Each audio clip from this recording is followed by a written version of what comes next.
안녕하세요. G2G 영어학원을 운영하고 있는 김나리 원장입니다.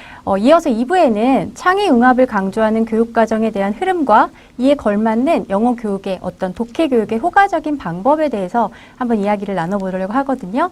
우선 제 소개를 좀 간단하게 하고 진행을 하도록 할게요.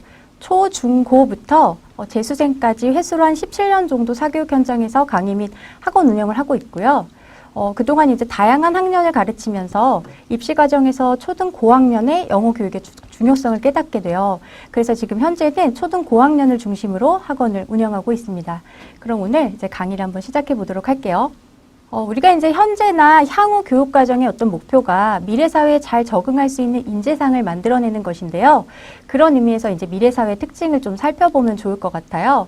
그래서 창의성, 융합, 스피드, 협력. 이 네 가지가 가장 중점적으로 다루어지고 있는데요. 이제 빠르게 변화하는 시대 속에서 과목 간의 경계를 허문 창의적 융합 교육을 강조하고 21세기 역량 중심의 교육을 지향한다는 것이 가장 큰 특징이라고 할 수 있습니다.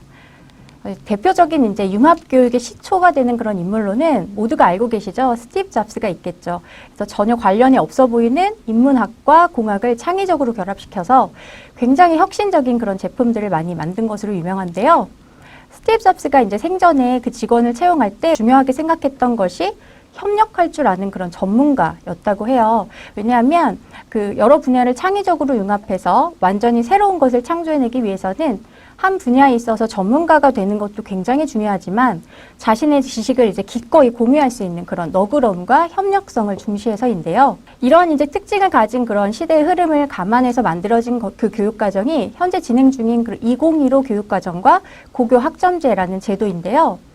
현재 초등학교 5학년부터 교육제도에 변화가 있을 것이기 때문에 그 부분을 확인해 주시면서 영어 교육의 프로그램을 만들어 보시면 좋을 것 같습니다. 가장 이제 핵심적인 부분이 현재 초등학교 5학년이 고등학교에 진학할 때 고교 학점제가 전면적으로 도입이 된다라는 점이고요. 그에 따라서 이제 입시제도에 변화가 있을 것으로 예상이 됩니다. 그래서 이제부터 이런 교육제도의 어떤 내용을 하나씩 좀 살펴보도록 할게요. 2015 교육과정이나 고교학점제 핵심 내용은 시대의 흐름을 반영해서 자기주도적 학습과 과정 중심의 평가, 이것을 통해서 바른 인간성을 가진 창의융합적 인재상을 만들어낸다는 것인데요. 아마 선생님들께서 세미나를 자주 이렇게 참석하시는 선생님들께서는 이런 이야기를 너무 자주 들어보셨을 거예요. 근데 이제 그만큼 이것들을 이제 빼놓고 이야기할 수가 없기 때문인데요. 그리고 이제 특히나 그 중점을 하셔야 될 그런 부분들이 초등학교 4학년이나 5학년을 입시의 골든타임이라고 이렇게 부를 만큼 입시 준비를 시작하는 데 있어서 가장 중요한 시기라고 그렇게 생각을 하고 있기 때문에 초등학교 고학년의 영어 교육은 입시라는 영어 연결의 선상에서 입시제도의 흐름을 파악하시면서 프로그램을 생각하는 것이 가장 중요할 것 같습니다. 초등 고학년의 그 영어 교육에 있어서 자유학년제를 이제 빼놓고 이야기할 수가 없겠죠. 그래서 이제 중학교 1학년뿐만이 아니라 2학년과 3학년에서도 연계 자유학년제와 같은 다양한 이름으로 연장되어서 실시가 되는 경우가 있기 때문에 수행평가에 대한 대비가 가장 중점적인 얘기가 될 것 같고요. 그래서 이제 수행평가의 어떤 유형을 좀 살펴보면 토론, 실험, 실습, 그리고 프로젝트, 포트폴리오 뭐 이런 것들이 있는데요. 교육제도의 목표가 과정 중심의 교육이기 때문에 수행평가가 강조할 수밖에 없겠죠. 그래서 더 자세한 내용은 선생님들께서 에듀넷이나 아니면 교육부 사이트를 좀 참고해 주시면 확인이 가능할 것 같습니다. 지금 보시는 이제 내용은 그 실제 중학교에서 이루어지고 있는 수행평가에 대한 예시인데요. 질문을 이제 여러 개 미리 주고 답변을 미리 준비해오게 한 다음에 평가 당일에 이제 추가적인 질문을 조금 더 해요. 그래서 말하기 평가를 이제 하는 그런 이제 수행평가이고요. 그 다음에 이제 두 번째로 보시는 것이 사실 현실적으로 행해지는 가장 일반적인 형태의 수행평가일 건데 문법적인 조건을 조금 추가해서 라이팅 평가를 하는 그런 내용이고요. 예를 들면 뭐 문장의 비교급이나 아니면 투보정사의 명사적 용법을 꼭 넣어서 포함해서 뭐 글을 쓰도록 하는 그런 이제 수행평가의 방식입니다. 그 외에도 애니메이션 더빙하기라든지 아니면 팝송 뮤직비디오 만들기 아니면 뭐 부모님께 드리는 영어 상장 만들기 이런 이제 융합교육을 반영하는 그런 프로젝트를 하기도 하는데요. 학교마다 사실 내용이 좀 다르기 때문에 선생님들께서 그 주변 중학교들의 학교 알림이 사이트에 들어가 보시면 학교마다 진행되고 있는 그런 자유학년제와 관련된 전반적인 내용과 수행평가가 어떤 것들이 이루어지고 있는지 굉장히 자세하게 나와 있기 때문에 그런 것들이 확인이 가능하시거든요. 꼭 참고를 해주시기 바라고요. 그 다음에 이제 2025년도에 고교학점제의 어떤 전면적인 도입에 대해서도 확인을 해주셔야 하는데요. 사실 이 고교학점제라는 게 새로운 건 아니고 이미 마이스터고를 중심으로 해서 부분적으로 운영이 되고 있고요. 2022년부터는 학년별로 이제 부분 도입이 될 예정이에요. 그리고 2025년부터 처음 시작하는 것이 아니라 전면적으로 도입된다는 거, 그 부분을 조금 참고해 주시면 좋을 것 같습니다. 그래서 이 고교학점제에서 조금만 더 살펴보면 필수 과목을 제외한 게 필수 과목 국영수 한국사가 되겠죠. 이제 요것들을 제외한 일반 선택이나 진로 선택 과목을 학생들이 선택해서 이수하는 그런 방식의 학점제인데요. 지금 현재는 뭐 3분의 2 이상만 출석하면 이렇게 졸업이 가능한 그런 단위제잖아요. 근데 그런 부분과는 좀 차이가 있다는 점을 좀 체크해 주시고요. 그 다음에 이제 고교 방식, 그 평가 방식이 되게 중요하겠죠. 그래서 자유학년제랑 연결이 돼서 평가 방식은 정성평가로서 지필고사가 모두 절대평가로 변경이 될 예정이고 ABS 같은 이제 성취평가제로 평가를 하게 됩니다. 그리고 40점 이하가 되면 페일 하거든요. 그래서 이것을 위해서 보충학습이라든지 아니면 재이수 프로그램 이런 것들이 좀 마련이 되어 있고요. 시간이 조금 짧은 관계로 자세한 내용은 선생님들께서 고교학점제 사이트를 살펴보시면 굉장히 자세하게 나와 있거든요. 꼭 살펴보시면 좋을 것 같아요. 그래서 항상 입시 제도를 다 전반적으로 알고 계셔야 되니까 그런 부분들 살펴주시고 그 다음에 이제 또 살펴보실 부분이 사실 입시까지 가셔야 돼요. 그래서 초등학교 고학년부터 입시가 시작됐다라고 보기 때문에 이런 부분들이 이제 고교학점제와 연결돼서 현재 초등학교 5학년부터 직접적인 이제 영향을 주게 되는 그런 입시 제도의 변화 이런 것들이 예상이 되는데요. 사실 이 부분은 초등학교 5학년부터 새롭게 도입이 되거든요. 그래서 좀 신경 써서 봐주셔야 될 것 같아요. 근데 이제 아직 좀 먼 얘기니까 아직 확정된 것은 아니지만 주된 변화를 좀 살펴보고 이렇게 짚어보고 넘어가면 좋을 것 같거든요. 그래서 첫 번째는 그 수시와 정시를 통합한다는 얘기가 굉장히 많이 나오고 있어요. 그래서 지금은 현재 이제 9월에 원서 접수를 하는 수시 접수를 이제는 정시 접수에 함께 하자, 이렇게 통합하자라는 내용인데, 이런 이제 내용의 그 담긴 의미는 수시에서 그 수능 점수 지금은 이제 최저만 맞추면 가능하잖아요. 이제 그런데 이제 정시와 통합을 하자는 얘기는 수능 점수의 반영률이 조금 높아질 수 있다라는 것을 이제 의미를 하게 되고요. 그 다음에 또 이제 확인하셔야 될 부분이 수능 전체 과목의 절대평가 이런 부분이거든요. 근데 사실상 영어는 2018년부터 영어가 절대평가로 이제 전환이 되었기 때문에 이런 부분은 이제 영어 과목하고는 조금 상관이 없을 것 같고요. 그 다음에 이제 수행평가와 지금 서술형의 확대가 반영이 되면서 수능에도 논술과 서술형이 추가될 수 있다는 그런 내용이 있어요.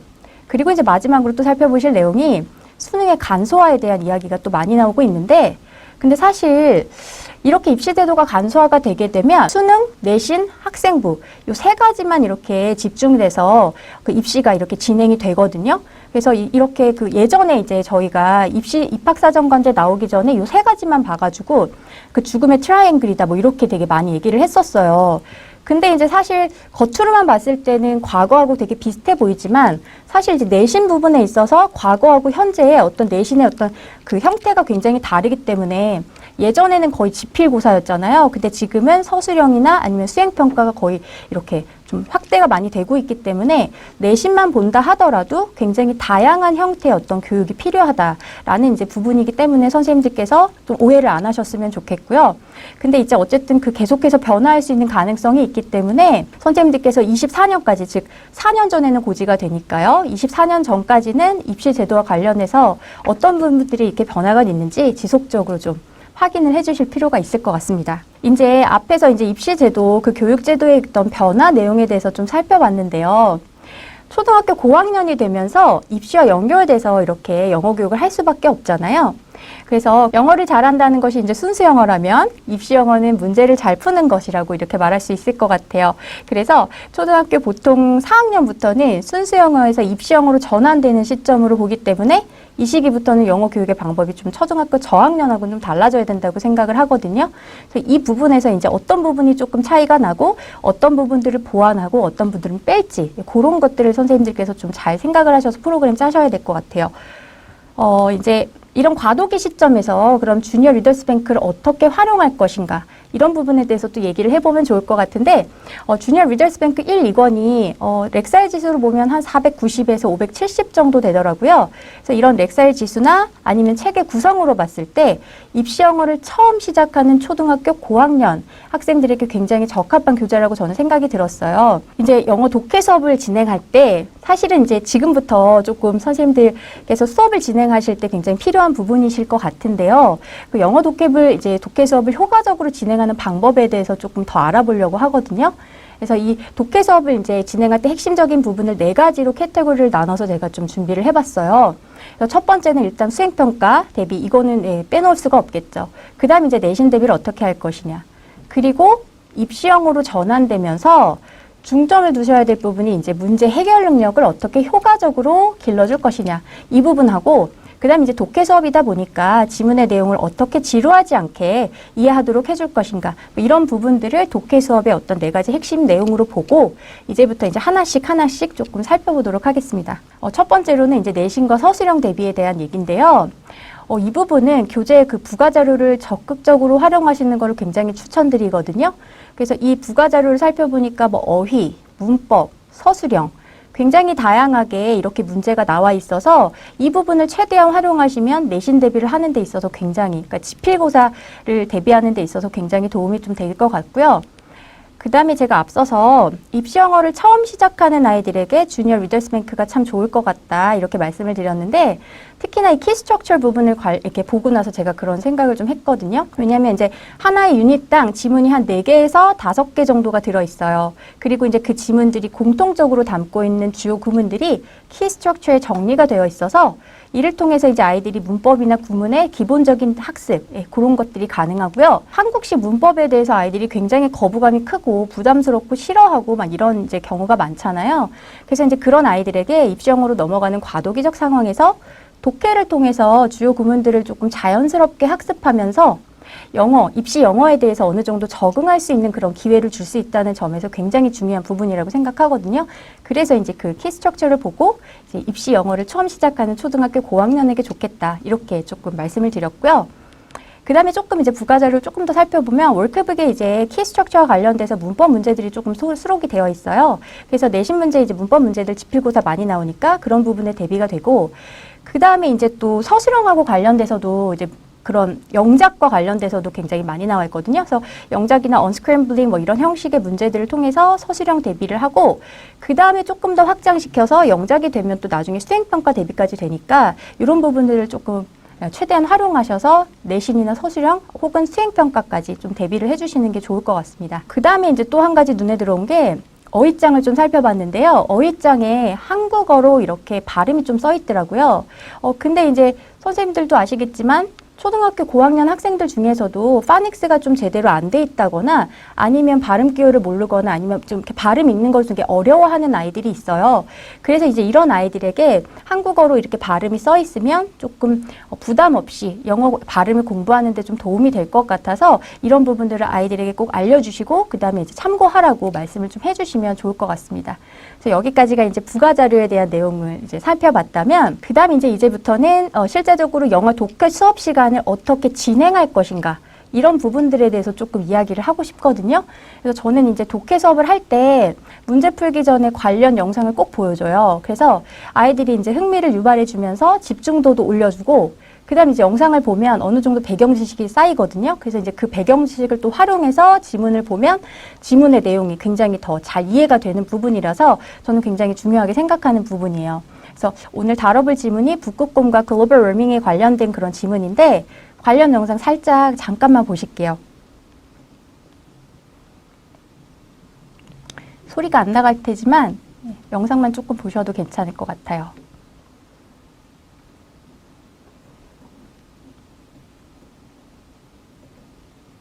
네, 이 정도만 보셔도 괜찮을 것 같고 이제 영상의 내용이 지문의 내용과 겹치는 부분이 좀 많거든요. 그래서 이 영상을 보고 나서 지문을 이제 보게 되면 지문의 내용이 이렇게 조금 더 잘 이해가 되기 때문에 또 도움이 되겠죠. 그 다음에 이제 또 이야기가 이제 두 번째 카테고리로 넘어가서 내용 이해와 관련돼서 선생님들이 꼭 신경을 써주셔야 되겠죠. 독해 수업이다 보니까.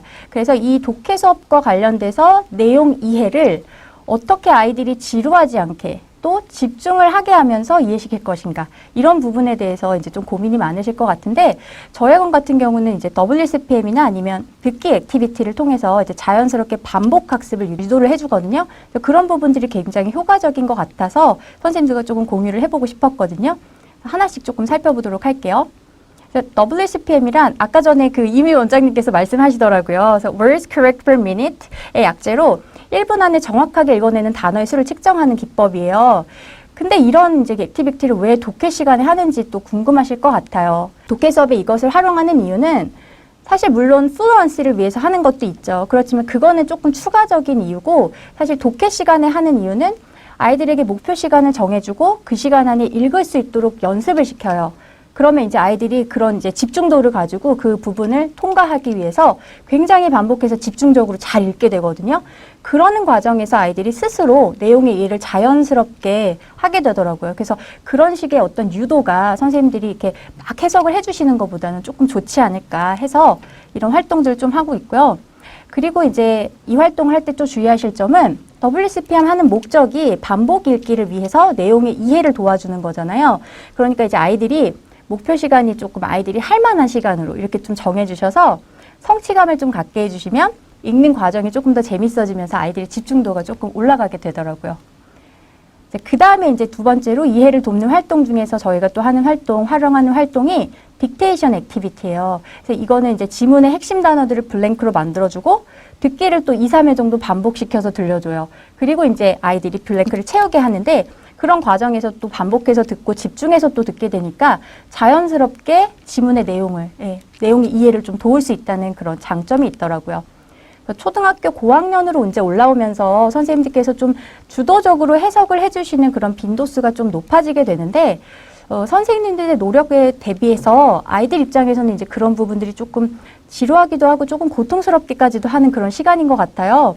그래서 이제는 티칭보다는 코칭 중심으로 아이들을 이제 수업을 진행을 해주시면서 아이들이 참여를 좀 높이는 쪽으로 이렇게 좀 진행을 해주시면 어떨까 생각을 하고요. 읽기 외에 어떤 영역들을 접목시켜서 반복 학습을 유도해 주시는 그런 부분 조금 체크해 주시면 좋을 것 같습니다. 그리고 이제 워크리스트 만드는 방법은 본문에 그 한글 파일이 있거든요. 그래서 그거 이렇게 복사하셔가지고 그 내용에서 이제 핵심이 되는 단어들이나 아니면 철자가 많이 틀리는 단어들 그런 단어들의 빈칸을 조금 만들어 주시면 아마 아이들에게 도움이 많이 될 것 같아요. 그 다음에 이제 말씀드릴 내용이 사실은 이런 부분들이 그 초등학교 저학년에서 고학년으로 올라올 때 조금 변화되는 그런 부분이라고 생각을 하고 입시영어로 전환되면서 영어 독해 수업에서 사실 가장 중요한 부분의 하나라고 이렇게 생각을 하는데요. 간혹 가다가 이런 경우를 좀 보실 거예요. 그래서 중학교 때까지는 점수가 굉장히 잘 나와요. 그래서 95점 밑으로는 떨어진 적이 없어요. 막 뱀나 거의 100점 맞고 이랬었는데 고등학교 가면서 갑자기 독해 점수가 떨어졌다. 이런 이제 경우를 가끔마다 보시게 될 건데 근데 사실 저는 경험상으로 봤을 때 꽤 많이 봤어요. 그래서 저도 고등부 강의를 할 때 그런 고민 때문에 학원을 찾는 그런 아이들이 있었거든요. 특히나 이제 외국에서 이렇게 거주했던 아이들도 영어를 술술술술 하는데 독해 점수가 안 나온 경우, 그런 경우도 있었어요. 그래서 고등부 강의를 해보신 선생님들은 굉장히 많이 공감하시라고 생각을 하는데, 이렇게 되는 이유는 영어를 잘한다는 것이 곧 문제를 잘 푸는 것이다 라고 말할 수가 없기 때문일 것 같아요. 그러면 이 시점에서 그럼 문제를 잘 풀려면 어떻게 교육을 해야 되느냐, 이렇게 좀 질문이 나올 수 있을 것 같은데요. 문제를 잘 푼다는 것은 결국에는 문제에 대한 필자의 의도를 정확하게 파악하는 것, 그리고 지문의 핵심을 정확하게 분석해낸다는 것, 그런 이제 능력이 필요하다는 거라서 저희 학원 같은 경우는 리딩 오르거나이저하고 직독직해 이 두 가지를 같이 접목시켜서 문제 해결 능력을 기르는데 이렇게 조금 활용을 하고 있거든요. 그 부분에 대해서 오늘 조금 자세히 내용을 한번 살펴보도록 할게요. 일단 이제 독해 수업을 할 때 저는 이거 꼭 빠뜨리지 않고 하는데요. 리딩 오르거나이저를 활용해서 이제 하는 것이 이제 대표적으로 핵심 문장 찾기, 그리고 글의 서술 방식 고르기, 그 다음에 핵심어 찾기, 이런 세 가지 연습을 이제 그 순차적으로 좀 하게 되거든요. 그래서 하나의 지문에서 불필요한 내용을 가지치기 하고 핵심 문장 한두 개를 먼저 찾아요. 그리고 이제 그 핵심 문장을 직독직해해서 핵심 단어만 딱 골라내는 거예요. 그래서 이제 그런 과정을 통해서 이제 지속적으로 훈련을 하면 이 과정에서 아이들이 사고력이 굉장히 많이 향상되게 되는데, 그런데 이거를 하실 때 방법이 되게 중요하거든요. 그래서 이런 방법들을 좀 알아보기 위해서 저하고 같이 한번 지문을 가지고 한번 같이 생각을 좀 해보시면 좋을 것 같아요. 그래서 제가 좀 내용을 요약해드리면 지구온난화로 인해서 얼음이 녹고 그로 인해서 북극곰이 먹이를 찾으려면 수영을 더 많이 해야 돼요. 그러는 과정에서 북극곰이 너무 지치게 돼서 결국엔 사냥을 포기하게 된다. 뭐 이런 내용의 지문이거든요. 선생님들께서도 한번 생각해 보시면 좋을 것 같아요. 이제 좀 현강이어서 이렇게 호흡하면서 하면 되게 좋을 것 같은데 그런 부분들이 되게 아쉽게 느껴지고 그래도 이제 스크린으로 이제 선생님께서 좀 같이 한번 참여해 보시면 좋을 것 같은데 첫 번째 질문은 일단 이 지문에서 그럼 가장 중요한 세 개의 핵심어를 한번 찾아보시겠어요? 핵심어란 단어가 될 수도 있고요. 구가 될 수도 있어요.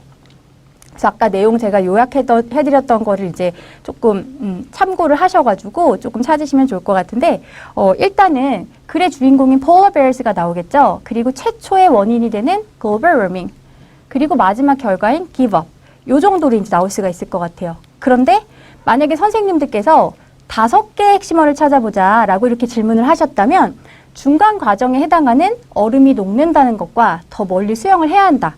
뭐 이런 내용이 또 포함될 수가 있을 것 같거든요. 그래서 경험으로 비춰봤을 때 이렇게 리딩 오르거나이저 할 때요. 이제 핵심 문장을 찾던 핵심 단어를 찾던 이렇게 몇 개를 찾아야 되는지 정확하게 개수를 명시해 주시면 아이들이 그에 맞춰서 명확하게 사고를 하고 답을 찾아내거든요. 그리고 이제 수업 방식도 굉장히 매끄럽게 되고요. 그래서 그런 부분에 대해서 조금 참고를 해주시면 좋을 것 같고요. 그 다음에 이제 또 하셔야 될 부분이 이런 부분은 그냥 말로 하고 넘어가면 안 되겠죠. 그래서 아까 찾았던 핵심어들이나 뭐 이런 것들 다시 한번 리딩 오르거나이저에 한번 정리하는 방법을 한번 해볼게요. 그래서 일단 글의 주인공은 polar bears가 되겠고 그 다음 핵심어 딱 2개만 찾는다면 글로벌 워밍 때문에 마지막의 결과인 헌팅을 포기하게 된다. give up hunting 이렇게까지 나올 것 같아요. 근데 여기까지 하면 조금 이렇게 미약하잖아요. 그래서 팩트 체크를 조금 해야 되기 때문에 이제 디테일을 조금 채우게 하거든요.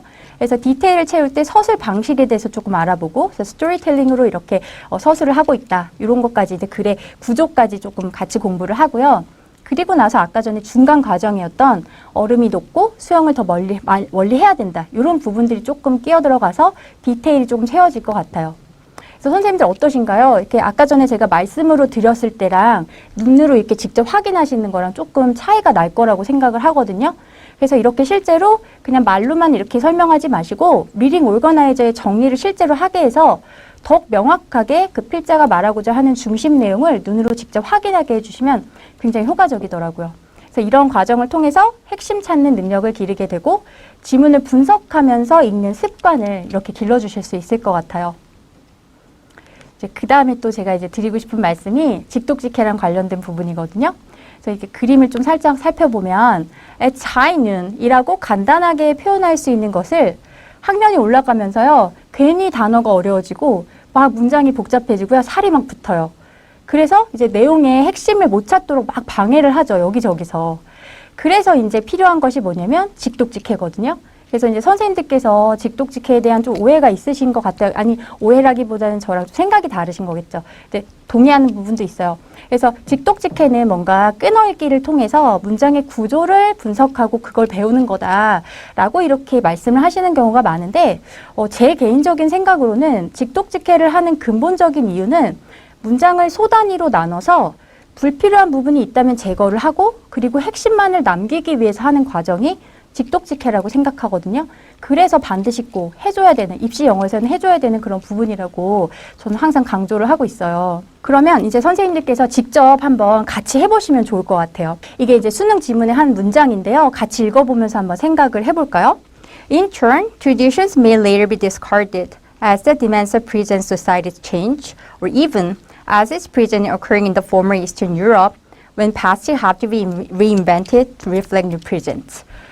아마 선생님들께서는 이제 영어를 잘 하시니까 단어도 다 알고 해석도 그냥 다 되실 거예요. 그런데 일단 딱 읽는 순간 핵심이 딱 와닿지는 않을 것 같거든요. 그래서 이런 문장을 직독직해를 통해서 어떻게 핵심어를 추려내느냐. 이제 그런 이제 과정을 선생님 저하고 좀 같이 해보시면 좋을 것 같은데, 일단 첫 번째 제 질문은요. 이 문장을 끊어읽기로 해서 4개의 소단위로 한번 나눠 보시겠어요? 그쵸? 여기서는 문장이 4개가 들어가 있죠. 그래서 절 단위로 이렇게 4개가 끊길 것 같아요. 그러면 일단 이제 핵심을 찾는 데 있어서 불필요한 부분이 없는지 그 부분을 이제 제거할 부분이 있다면 제거를 하고 나서 그리고 나서 핵심어를 찾아야 되겠죠. 근데 이렇게 제거할 부분을 찾을 때 주절이 나가는 경우는 거의 없어요. 그러니까 주절의 주어를 먼저 살펴보시는 거예요. 왜냐하면 주절의 주어는 거의 대부분 탑픽이 되는 경우가 많으니까. 그래서 일단 트랜지션이라는 게 찾아지죠. 그러고 나서 보니까 왼절에 past라는 아이가 패러프레이징이 되어 있어요. 그러니까 결국에는 이 지문은 과거나 아니면 전통에 관련돼서 이야기를 하고 싶은 아이였거든요.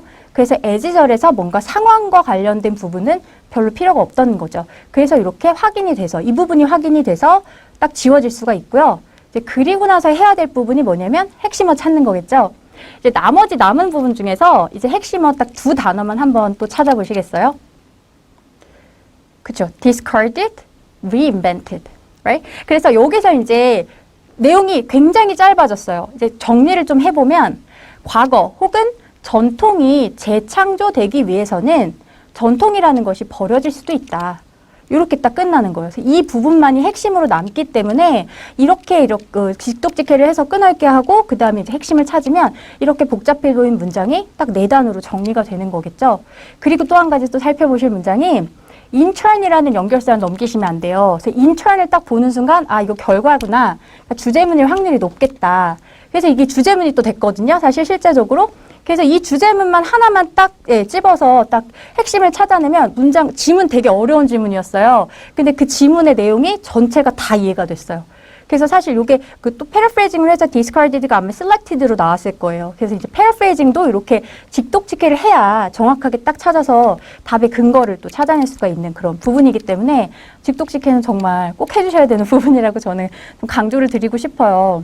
근데 이제 물론 모든 수능이라고 해서 모든 문장들이 다 이렇게 나오진 않죠. 그렇지만 1등급과 2등급을 이제 나누는 고난도 문제들 있죠. 이제 고난도 문제들은 분명히 이런 문장들이 들어가요. 그리고 이런 문장들을 해석하지 못하면, 즉 분석하지 못하면 답을 정확하게 찾아낼 수가 없기 때문에 그런 의미에서 이제 고득점 받아야 되니까요. 그래서 고득점을 받기 위해서 하는 것이 직독직해, 핵심어 찾기다라고 이렇게 이해해 주시면 좋을 것 같아요. 그러면 이제 초등학교 고학년 수준에서 우리 직독직해를 어떻게 하면 좋을지 그거를 이제 좀 알아보면 좋을 것 같은데 북극곰 지문 그 문장으로 한번 연습을 해볼까요? 같이 한번 읽고 선생님들 생각해 보실게요. Unfortunately, the ice in the North Pole is melting because of global warming. 자, 일단 첫 번째 단계는요. 세 개의 소 단위로 한번 나눠 보시겠어요? 그쵸? Unfortunately, the ice in the North Pole is melting because of global warming.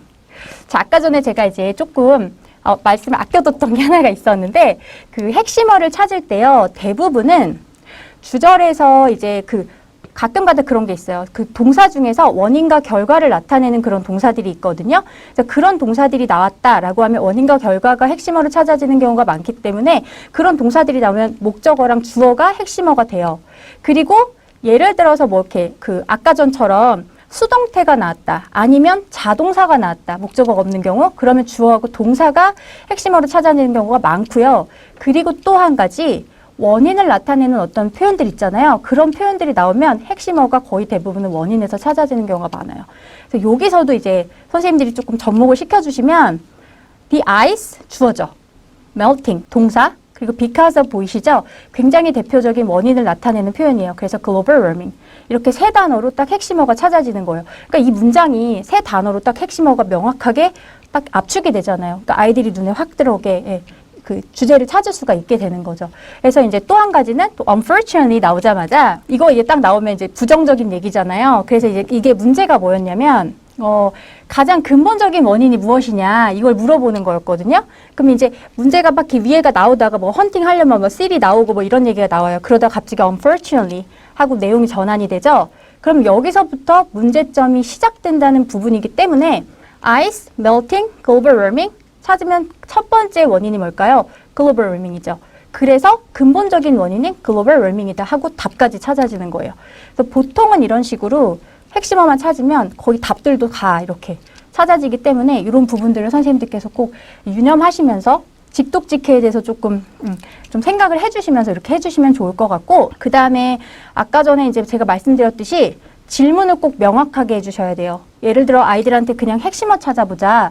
그냥 끊어읽기 해보자. 뭐 이런 식으로 하면 아이들이 굉장히 좀 혼란스럽죠. 그래서 그 문장에서 소 단위를 몇 개로 나누자. 아니면 뭐 몇 개의 핵심어를 찾자. 이렇게 해가지고 명확하게 선생님들께서 질문을 해주시면 아이들도 대답이 명확하게 나오죠. 그리고 사고도 거기에 맞춰서 하게 되고. 그래서 이런 부분들 꼭 조심하셔서 조금 수업을 해주시면 좋을 것 같고요. 그 다음에 이제 리딩 오거나이저 통해서 이제 전체 지문 가장 중요한 핵심 문장 찾죠. 그리고 직독직해를 통해서 핵심어 찾죠. 그리고 나서 이제 이런 부분들을 압축시키면서 이렇게 훈련을 시켜주시면 문제 해결 능력을 기르는데 굉장히 많이 도움이 될 것 같고요. 그리고 아까도 말씀드렸듯이 리딩 오거나이저와 직독직해는 서로 연결이 되어 있거든요. 그러니까 입시 영어를 시작하는 그런 초등학교 고학년 수준에서 항상 같이 이렇게 진행을 해주시면 좋을 것 같습니다. 이런 워크시트 만약에 필요하시면 선생님들 저한테 그 메일 보내주세요. 제가 보내드릴게요. 그래서 요거 주니어 리더스 뱅크 보니까 답지 끊어읽기가 돼 있더라고요, 마침. 그래서 아이들한테 이렇게 숙제를 하거나 혼자서 복습을 할 때 이렇게 활용하라고 또 말씀해 주시면 아이들이 거기에 맞춰서 또 끊어읽기, 복습 이렇게 할 수가 있을 것 같아요. 혼자서도 공부할 수 있을 것 같아요. 이제 또 마지막인데요. 사실 이 부분은 빼놓고 넘어갈 수가 없겠죠. 그래서 초등학교 고학년에서 가장 시급하면서 그리고 가장 중요하게 생각이 되는 수행평가를 어떻게 대비할 것이냐. 이제 그런 부분들에 대해서 조금 생각해 보시면 좋을 것 같은데, 사실 부가자료 활용하면 영작하는 데 도움을 줄 수 있다 그랬잖아요. 그래서 부가자료를 적극적으로 활용해 주시는 거 한 가지 꼭 잊지 말고 해주시고, 그 다음에 이제 저희가 추가적으로 하는 활동이 있어요. 근데 이거는 독해짐을 활용하면 굉장히 다양하게 활동을 할 수 있어서 굉장히 좋더라고요. 그래서 저희 학원 같은 경우는 주일에 라이팅 데이가 있거든요. 그래서 think, write, speak 이 활동을 꾸준하게 하고 있어요. 그래서 이제 어떻게 하는지 좀 같이 한번 살펴볼게요. 그 리딩 오거나이저 통해서 이제 필자가 말하는 핵심 찾았죠? 그리고 나서 이 핵심과 관련된 이제 더 생각해 볼 수 있는 문제 제기를 선생님이 해주세요. 그러면 이제 그 생각에 대해서 또 아이들의 의견을 생각하고 써보게 하고 말하는 활동. 이 활동을 이렇게 꾸준하게 선생님들께서 해주시면 지문을 통해서 일단 배경 지식을 어느 정도 얻을 수 있고 그 다음에 그 아이들의 이제 사고 확장에도 굉장히 도움을 줄 수 있기 때문에 수행평가 대비하는 데는 더없이 좋은 그런 활동이라고 생각을 합니다. 그리고 이제 이렇게 직접 아이들이 생각하고 써보게끔 해주는 것이 중요한 이유가 아이들한테 뭔가를 써내려가라고 할 때 사실 영작 실력이 부족해서 쓰지 못하는 경우 물론 있죠. 그렇지만 어떤 주제에 대해서 배경 지식이 없다거나 아니면 아이들 자체가 관심이 없어요. 그래서 그 주제에 대해서 한 번도 생각해 본 적이 없기 때문에 실제로 진짜 쓸 말이 없어서 못 쓰는 경우도 되게 많거든요. 그래서 이런 여러 가지 주제가 나왔을 때 아이들 꼭 생각해 보게 해주시고 써보게 해주시고 말하게 해주시는 그런 환경을 만들어 주셔서 꾸준하게 훈련을 시켜주시는 것이 가장 중요할 것 같습니다. 그래서 또 영어 수업하실 때 선생님들 다양한 워크시트 필요하실 것 같아서 참고하시라고 이렇게 사이트에 조금 보내드렸고요. 그 다음에 이제 그 마지막으로 좀 정리를 해보면 이제 교재의 부가자료 적극적으로 활용하시고 다양한 액티비티를 통해서 아이들 지루하지 않게 말하기나 아니면 듣기, 문법, 쓰기 이런 영어의 모든 영역으로 확장을 해주셔서 영어 수업에 재미도 주면서 기본적인 역량 강화와 내신과 수능, 그리고 수행평가 대비까지 즉 사실 모든 부분들을 다 아우르셔서 독해 수업을 조금 진행해 보시면 좋을 것 같아요. 그래서 사실 조금 너무 복잡하다고 느껴지실 수 있겠지만 이 부분 중에서 어느 것 하나 빼놓을 수가 없어요. 지금 현재 상황에서는. 그래서 다각도로 대비할 수 있는 그런 프로그램을 만들어 보시는 것이 굉장히 필요할 것 같고요. 그리고 이제 제가 또 마지막으로 주제 넘지만 좀 드리고 싶은 말씀은 초등학교 고학년이라는 시기가 입시라는 긴 여정에서 이제 첫 단추를 끼우는 그런 중요한 시기잖아요. 그래서 초등학교 고학년의 영어 교육을 담당하신 선생님들께서 그런 부분에 있어서 큰 책임감과 사명감을 조금 가지셨으면 하는 마음이고요. 아이들이 이제 첫 단추를 제대로 끼워서 중고등학교에 올라가서도 영어 과목을 수월하게 해나갈 수 있는 그런 능력을 배양해 주시면 굉장히 좋겠다는 그런 바람으로 이렇게 강의를 좀 마무리하도록 하겠습니다. 시간이 좀 다 된 것 같아서 Q&A를 좀 시작해 보도록 할게요. 그래서 선생님들께서 댓글창에 좀 질문을 올려주시면 제가 아는 범위 내에서 답변을 해드리도록 하겠습니다. 저 사실 이 질문 되게 많이 받거든요. 아이가 초등학교 2학년인데 벌써 지금부터 이제 입시 영어 시작하면 안 되냐고 이렇게 말씀을 하셨어요. 제가 이 질문을 받았을 때 조금 느끼는 감정은 뭐냐면 아이가 예를 들어서 혼자서 막 놀고 있어요. 근데 이제 엄마가 보기에 좀 위험해 보이는 거예요. 그래서 아이가 좀 다칠 것 같은 거예요. 그래서 미리 가서 연고를 발라주는 거예요. 다치지도 않았는데.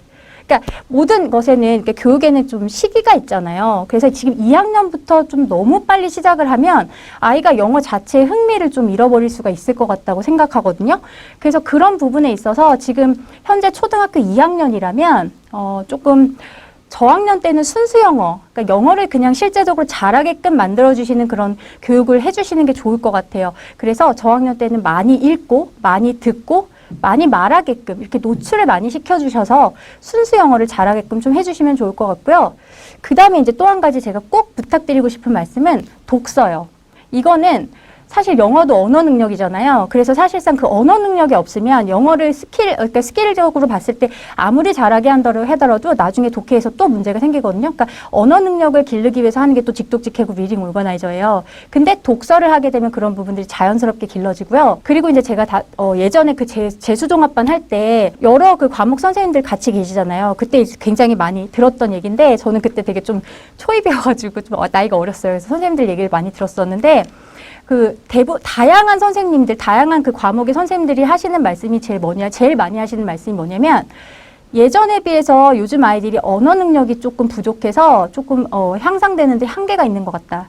이런 말씀을 사탐 선생님도 하시고, 국어 선생님 당연히 하시고, 영어 선생님도 하시고, 수학 선생님까지도 그런 말씀 하시는 거 되게 많이 들었어요. 그래서 초등학교 저학년 때는 입시 영어를 조금 시작하시기보다는 순수 영어나 아니면 독서에 조금 주력하셔서 모든 방면에서 아이들을 조금 기본 베이스를 만들어주시면 좋을 것 같고, 그리고 순수하게 영어를 잘하면 나중에 입시 영어 할 때 훨씬 더 향상이 더 빨리 돼요. 그러니까 이제 그 부분 생각하셔서 좀 베이스를 다진다라고 좀 생각해 주시면 좋을 것 같습니다. 그 다음 또 질문 한번 받아볼게요. 요게 또 나왔네요. 선생님 그 초등학생들은 문법과 독해를 따로 배워야 하나요? 그랬어요. 근데 초등학생 전체가 다 그렇다고는 저는 생각하지 않고요. 아까도 말씀드렸지만 저학년은 굳이 뭐 문법이랑 독해를 나눠서 하실 필요가 없어요. 그냥 순수 영어이기 때문에 다양하게 그냥 이렇게 노출시키는 것이 재미있게 공부하시는 것이 더 좋을 것 같고요. 이제 입시 영어를 시작하면은 그때부터는 조금 나눠서 해주시는 게 좀 좋을 것 같거든요. 이제 그 이유는 이제 한국식 문법의 좀 특성상 독해하고 좀 함께 어우러지기가 좀 힘들어요. 그래서 독해하고 같이 이렇게 수업을 하시다 보면 좀 전문성이 좀 결여가 되는 부분이 있거든요. 그래서 한국식 문법을 하실 때는 차라리 독해는 독해대로 이렇게 해서 독해도 사실 그 여러 가지 영역이 통합이 되잖아요. 그러니까 문법 시간에도 여러 가지 통합시킬 게 되게 많거든요. 그래서 쓰기나 말하기 영역으로 확장을 시켜주셔서 전문성을 살리면서 아이들 좀 재미있게 할 수 있는 수업이 방법이 굉장히 많아요. 그래서 이 문법이랑 따로따로 이렇게 해주시면서 한국식 문법의 어떤 그 전문성을 좀 살려주시고 아이들이 좀 지필고사 이렇게 대비하는 데 좀 도움을 주시면 좋을 것 같습니다. 네. 그 다음에 또 질문 받아볼까요? Think, Write, Speak 활동은 몇 학년부터 하면 좋겠냐고 이렇게 말씀하셨는데 사실 이 부분은 아이가 만약에 쓸 줄 안다면 저는 저학년부터 하셔도 괜찮다고 생각을 해요. 그런데 이제 일단 저학년 같은 경우는 주제가 조금 다양하지가 않잖아요. 아이들이 좀 이해력이 아직은 너무 어리다 보니까 그래서 이 부분도 이제 좀 어머님들께서 아마 어머님이신 것 같은데 어머님들께서 이런 부분들이 조금 일찍 시작하면 더 좋지 않을까라고 하시지만 이 부분도 사실 뭐 3학년이나 4학년 이렇게 좀 영어를 잘할 경우에는 한 3학년부터 시작하셔도 괜찮을 것 같고 저는 이제 4학년부터 이렇게 입시영어 시작하면서 같이 그렇게 시작하시는 것도 괜찮다고 좀 생각을 하거든요. 그래서 입시영어 아까 제가 이제 말씀드린 부분은 입시영어하고 조금 이렇게 관련이 많이 된 부분이라서 그 부분을 조금 생각해 주시면 아마 답변이 되실 것 같아요. 입시영어 언제 시작하냐고 이제 그러셨는데 아까 전에 초반부에 제가 초등학교 4학년 혹은 5학년이 입시를 시작하는 골든타임이다. 이렇게 얘기를 해드렸어요. 그래서 4학년부터 시작하면 사실은 더 좋고요. 저희 같은 경우는 4학년부터 이렇게 시작을 하거든요. 근데 보통은 5학년이라고 이렇게 말씀하시는 선생님들도 많아요. 그런데 이제 저는 이제 4학년으로 잡은 이유가 이제 고등학교하고 재수생 아이들을 많이 가르치다 보니까 이제 고등학교 올라가서 어떤 상황들을 알잖아요. 그러다 보니까 저는 이제 4학년으로 잡았거든요. 그래서 선생님들께서 혹은 학부모님들께서 이런 부분을 조금 체크하셔야 될 것 같은데 아이들이 이제 고등학교 올라가잖아요. 그러면 영어의 어떤 중요도가 어느 정도 된다고 생각하세요? 어리면 어릴수록 영어가 굉장히 중요해요. 근데 고등학교 되면 순위가 몇 정도 된다고 생각하시나요? 2018년부터 이제 절대평가로 바뀌었잖아요. 수능이. 그러면서 그때부터 영어의 위상이 쭉 떨어졌어요. 고등학생 아이들에게는. 실제적으로 봤을 때 중요도는 그대로 좀 있는 경우가 있지만 그 우선순위에 있어서 굉장히 뒤로 밀리기 때문에 고등학교 올라가면 진짜로 영어를 할 시간이 없어요. 그래서 이제 탐구하고 수학에 올인하고 막 수행평가도 계속 나오고 내신 대비 정신 차려보면 내신 대비 막 해야 되고 막 이런 부분들이 있기 때문에 고등학교에 올라가서 실제적으로 그 입시 공부를 뭔가 해야 되는 부분이 있다? 라고 하면 조금 아이들이 되게 힘들어 하더라고요. 그래서 이제 4학년 때부터 시작해서 4, 5, 6학년에 중학교 1, 2, 3학년을 조금 미리 하고 이제 중1, 2, 3에 고등학교 거를 전부 다 마무리를 해서 중학교 졸업할 때쯤 되면 사실상 고등학교 것이 이제 좀 다 정리가 돼서 제가 사교육에 있다고 이렇게 막 선행학습을 좀 조장하는 것 같은데 사실 그런 게 아니고 아이들이 실제적으로 조금 현실적인 부분들을 이제 제가 겪은 부분들을 조금 말씀을 드리는 거예요. 그러니까 그렇다라고 말씀을 드리는 것이 아니라 그렇게 힘들어하는 아이들을 굉장히 많이 봤기 때문에 고등학교에 올라가서 다른 이제 전체적인 입시를 어떤 계획을 짜셨을 때 그런 부분을 생각하신다면 4학년부터 시작하시는 것이 그래도 조금 수월하게 가더라라고 이렇게 말씀을 드려서 4학년이나 5학년 때부터 이렇게 입시 영어를 시작하시면 좋을 것 같다라고 말씀을 드릴 수 있을 것 같아요. 그 다음에 또 한번 하나만 좀 더 받아볼까요? 리딩 시간에 한글 해석을 거의 안 해주나요? 그리고 한글 해석 숙제는 불필요한 거요. 그 말씀하셨는데 저 한글 숙제 내주거든요. 그런데 많이 안 내줘요. 그래서 이제 지문이 있잖아요. 그래서 지문이 몇 개가 있으면 거기에서 조금 구조가 좀 힘든 것들, 어려운 것들 있죠. 그런 것들 한 5문장? 이렇게 해갖고 제가 따로 정리를 해서 리스트를 딱 이렇게 해가지고 그거를 숙제로 내줘요. 그래서 이제 그거를 이제 직독직해 하고, 그 다음에 해석 직독직해로 그냥 쓰고, 그 다음에 핵심까지 찾는 거. 그거를 좀 연습하게끔 해주거든요. 근데 이제 전체를 다 막 해석을 쓰거나 아니면 전체를 막 선생님께서 다 해석을 해주시거나 그런 부분은 조금 불필요하지 않나라고 이렇게 좀 생각이 들어요. 왜냐하면 초등학교나 아니면 중학교 정도의 어떤 독해 수준은 아이들이 읽으면서 사실 반복 학습만 해도 내용 이해가 잘 되거든요. 그래서 굳이 그런 것을 하나하나 다 해석할 필요가 있나라는 생각에서 반복 학습, 그러니까 다른 영역으로 아까 전에 WCPM이나 아니면 그 리스닝 딕테이션 있죠? 이제 그런 것들로 이렇게 활동을 통해서 반복 학습을 해서 이렇게 이해를 시켜주시는 것이 좋을 것 같고, 일단 해석을 처음부터 끝까지 뭐 다 한다거나 이런 부분들은 조금 안 해주셔도 될 것 같아요. 그래서 이제 좀 어려운 문장만, 이제 선생님들이 직독직해가 필요한 그런 문장만 이렇게 조금 힘드시더라도 그런 부분 좀 추려가지고 이렇게 숙제를 좀 내주시면 아이들 입장에서 굉장히 효과적으로 효율적이겠죠. 예, 짧은 시간에 극대화되는 그런 이제 공부를 할 수 있을 것 같아서 그렇게 해보시면 어떨까라는 이제 생각을 해봅니다. 오늘 너무 귀한 시간 내주셔서 정말 감사드리고요. 댓글도 되게 많이 올려주셔서 너무 감사드립니다. 그래서 힘든 그런 시기이지만 우리 다 같이 힘내서 잘 이겨냈으면 좋겠고요. 다음에 기회가 된다면 또 뵐 수 있었으면 좋겠습니다. 감사합니다.